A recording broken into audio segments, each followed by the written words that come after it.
5 வயசுல உள்ள குழந்தைகளுக்கு பல் சொத்த வருதுல்ல மேம், இது எதனால்? இதை நம்ம எப்படி தடுக்கிறது? ஃபர்ஸ்ட் ரீசன் என்னன்னா ஃபீடிங் தான். பாட்டில் ஃபீடிங்கும் சரி, நைட் டைம் ஃபீடிங்கும் சரி. நைட் ஃபுல்லா அந்த குழந்தை வந்து பால் குடிச்சிட்டே இருக்குது, பாட்டில் ஃபீட் பண்ணிட்டே இருக்கு.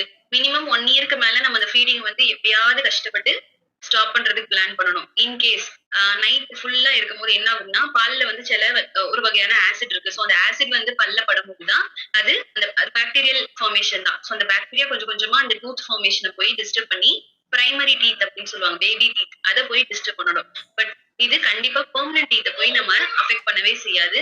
ஏன்னா பிரைமரி டீத் அந்த டீகே ஆகும்போதே நம்ம வந்து அத பிரிவென்ட் பண்ணிக்கிறோம். ப்ராப்பரான ட்ரீட்மெண்ட் எடுத்துக்கிறோம் அப்படின்னா, கண்டிப்பா நம்மளால பெர்மனன்ட் டூத்த வந்து புரொடெக்ட் பண்ணிக்க முடியும். Okay ma'am. இந்த மாதிரியான மருத்துவ ஆலோசனைகளை நிறைய தெரிஞ்சுக்க இந்த நம்பருக்கு கால் பண்ணுங்க. லைக் பண்ணுங்க, ஷேர் பண்ணுங்க, கமெண்ட் பண்ணுங்க, சப்ஸ்கிரைப் பண்ணுங்க.